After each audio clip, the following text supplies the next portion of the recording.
শেখ হাসিনা ও তার দোসররা জুলাই আগস্টে যে নৃশংসতা চালিয়েছে, ৭১-এ মুক্তিযুদ্ধের সময় পাকিস্তানি বাহিনীও তা করেনি, এমন মন্তব্য করলেন আইন উপদেষ্টা আসিফ নজরুল।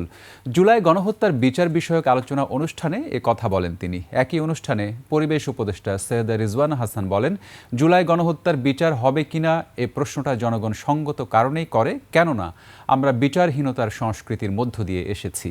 আর ৩ আগস্ট শেখ হাসিনার বিরুদ্ধে সাক্ষ্য গ্রহণ শুরু হবে বলে জানিয়েছেন চিফ প্রসিকিউটর। আরও জানাচ্ছেন শফিকুল ইসলাম।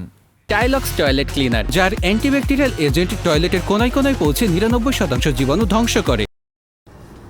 জুলাই গণঅভ্যুত্থানে শহীদদের স্মরণে ১ মিনিটের নীরবতা ও দোয়া মোনাজাতের মধ্য দিয়ে শুরু হয় জুলাই গণহত্যার বিচার শীর্ষক আলোচনা সভা।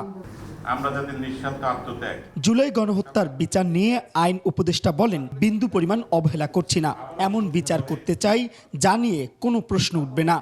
আপনারা আমাদের উপর বিশ্বাস রাখেন, আমরা আমাদের দায়িত্বে বিন্দু মাত্র অবহেলা করি না, বিন্দু মাত্র না। আপনাদের প্রতি দায় না, এটা আল্লাহর প্রতি দায় আমাদের। এইভাবে দেখেছি এই জিনিসটা। এইরকম হত্যাকাণ্ডের বিচারের দায়িত্ব যারা পায়, তারা যদি বিচার না করে, আল্লাহ তাদের বিচার করবে।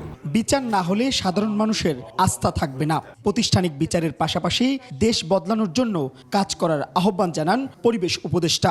রাজনৈতিক কালচার যদি না বদলায়, রাজনীতি যদি বিচারটাকে নিজের মধ্যে ধারণ না করে, তাহলে এই পরিবর্তন আসলে কখনো প্রাতিষ্ঠানিক হবে না। আমরা আর কসমেটিক কোনো পরিবর্তন দেখতে চাই না, সত্যিকার অর্থে মূল্যবোধের জায়গা থেকে পরিবর্তন দেখতে চাই। জুলাই গণহত্যার বিচারের অগ্রগতি তুলে ধরেন আন্তর্জাতিক অপরাধ ট্রাইব্যুনালের চিফ প্রসিকিউটর। এটার এভিডেন্স কালেকশনটা জটিল এবং এইটাকে স্ট্যাবলিশ করার জন্য আন্তর্জাতিক যে স্ট্যান্ডার্ড আছে সেটা ফলো করে করাটা খানিকটা কষ্টসাধ্য। জুলাই গণহত্যার তুলনা শুধু গাজার সঙ্গে করা যেতে পারে উল্লেখ করে আমার দেশ পত্রিকার সম্পাদক বলেন, যারা জুলাই গণহত্যার বিচারকে বাধাগ্রস্ত করবে তারা ইতিহাসের আস্থা করে নিক্ষিপ্ত হবে।